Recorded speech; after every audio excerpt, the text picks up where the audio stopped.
Welcome back to the channel. Today we're descending into the acid-drenched corridors of Alien Romulus, the 2024 sci-fi horror sensation that brought the franchise screaming back to its terrifying roots. Directed by Fede Álvarez, the same guy behind Evil Dead and Don't Breathe, and produced by Ridley Scott himself, this $80 million interquel, set between the events of the original Alien from 1979 and Aliens from 1986, has become a massive critical and commercial success. It's grossed over $342 million worldwide, and even snagged an Academy Award nomination for Best Visual Effects. Starring Cailee Spaeny, David Jonsson, and Isabela Merced, the film follows a group of young colonists who discover that the abandoned space station they're scavenging holds more than just salvageable parts. Whether you're here for the chest-bursting chaos, or just curious how they recreated a deceased actor using cutting-edge technology, this video will break down everything. Stick around to the end. Does Romulus earn its place in the Xenomorph Hall of Fame?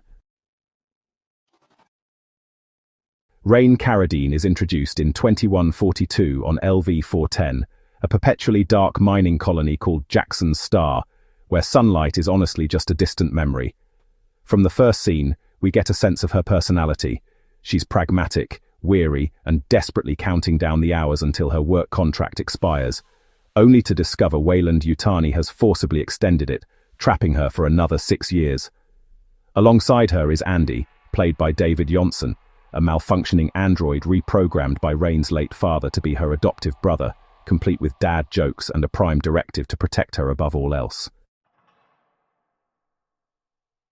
The film quickly establishes stakes through its inciting incident.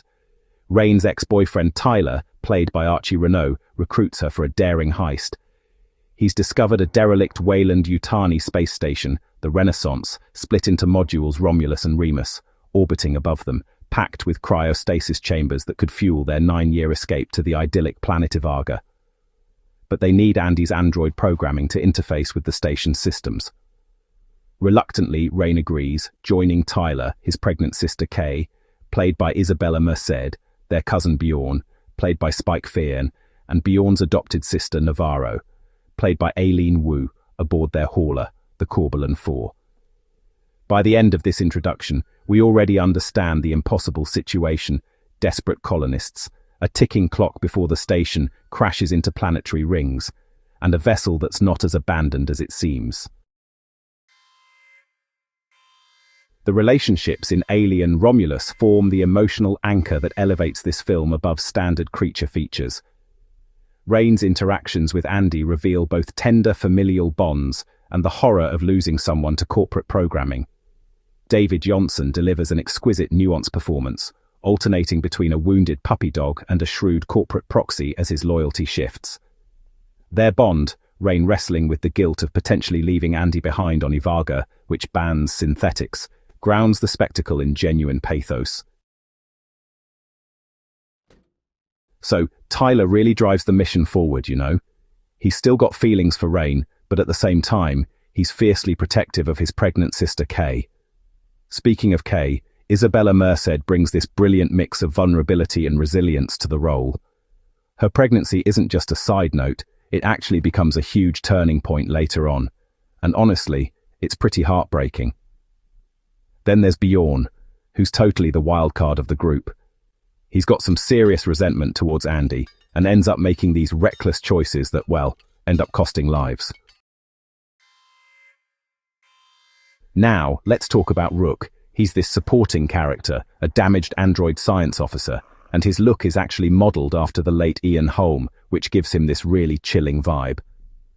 What's wild is how Rook manipulates Andy's upgraded programming, basically turning him from a caring brother into this cold corporate tool. And one of the most interesting things here is how the film focuses on 3 pairs of siblings, whether they're related by blood or adoption. It really drives home those themes of found family, especially when they're up against such an uncaring universe. As the story unfolds, things just keep ramping up for the crew, turning what started as a salvage mission into, a total nightmare. The first big moment is when the facehuggers are accidentally awakened. Tyler and Bjorn are trying to get some cryogenic fuel, but they end up messing with the temperature controls that were keeping these cloned facehuggers dormant. Suddenly, dozens of these parasites spring to life. The whole station goes into lockdown, and chaos erupts as they attack the group. Navarro is the first to get hit. A facehugger latches onto her face, and honestly, she's doomed before anyone even realizes what's happened.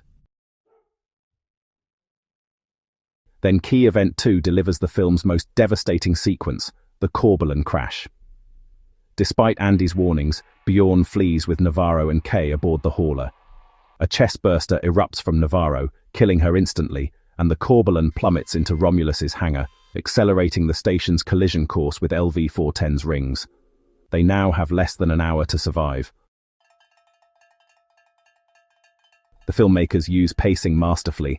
Álvarez, working with cinematographer Galo Olivares, creates a world of, scuffed up and worn interiors lit with glowing reds, shiny with extraterrestrial mucus. Long, suffocating takes during zero-gravity sequences contrast with quick cuts during attacks. The sound design, Benjamin Wallfish's score keens and groans ominously, keeps viewers perpetually off balance. Watching Rain navigate both external threats and Andy's shifting loyalties keeps us emotionally invested. The station's decaying grandeur, its hallways hiding corporate secrets, becomes a character itself. Alien. Romulus isn't just about facehuggers and chestbursters. It explores profound themes beneath its terrifying surface. One of the most prominent is corporate exploitation versus human dignity. The young colonists aren't soldiers or scientists. They're downtrodden young space colonists trapped in dead-end mining jobs by a corporation that keeps moving the goalposts. Weyland-Yutani treats human lives as expendable resources, and the film's anti-corporate sentiment echoes the original Alien while feeling honestly, painfully relevant today. Another theme, artificial humanity versus programmed loyalty, emerges through Andy's transformation. Initially programmed by Rain's father with the prime directive to protect her, Andy's software update makes him loyal solely to Weyland-Yutani. The film asks a devastating question. If someone's core personality can be overwritten, who are they really? Jonsson's performance embodies this conflict, making us mourn the brother Rain loses even as his body remains. The cinematography and practical effects further enhance these ideas. Álvarez insisted on practical rather than digital effects, making the xenomorphs as nightmarish as they ever have been. The retro-futuristic aesthetic, low lighting, jets of steam, scratched and dented machinery, visually reinforces that humanity hasn't progressed morally, only technologically. The station's two halves, Romulus and Remus, reference the Roman myth of fratricide, foreshadowing the sibling betrayals and sacrifices to come. These layers make the film more than just entertainment. They invite viewers to ask who the real monsters are, the xenomorphs, or the corporation that created the conditions for their escape. Some fascinating details behind Alien Romulus make the experience even richer. The film's most controversial element, recreating the late Ian Holm as the android Rook, involved extraordinary care. After securing permission from Holmes' estate, effects company Legacy Effects created an animatronic head and torso based on a head scan Holm made during the Lord of the Rings production. For certain shots, this practical character was enhanced with CGI and deepfake AI from Metaphysic, particularly for lip-syncing. Actor Daniel Betts provided the facial and vocal performance, his dialogue filtered through software to match Ash's voice from the original Alien. The terrifying final creature, the Offspring, was portrayed by Robert Bobrotsky, a 7'5" Romanian former basketball player. Bobrotsky wore full-body prosthetic makeup from Legacy Effects, with only the tail added via CGI. Director Álvarez shared behind-the-scenes footage on social media, captioning it, "The incredibly talented Robert Bobrotsky getting ready to chase after Cailee Spaeny." Fun trivia. The film draws inspiration from the video game Alien Isolation, integrating emergency phone registration points that function as save points in the game and foreshadow danger in the film. Kay's pregnancy was inspired by The Last of Us Part 2, which Álvarez played while writing. The film earned an Academy Award nomination for Best Visual Effects. As the story reaches its horrifying climax, Rain makes an impossible choice. After Tyler sacrifices himself to protect her, Rain returns to rescue Andy, restoring his original programming by removing Rook's control chip. With xenomorphs closing in, Rain disables the station's gravity, allowing her to shoot them without their acidic blood melting the hull. A brilliantly tense zero-G sequence. The key moment arrives aboard the Corbelan. Kay, who injected herself with the Z01 compound, the Prometheus fire harvested from xenomorphs, gives birth to a rapidly growing and mutated human-xenomorph hybrid. The offspring kills Kay instantly and attacks Andy before Rain manages to eject it into LV-410's rings, where it disintegrates.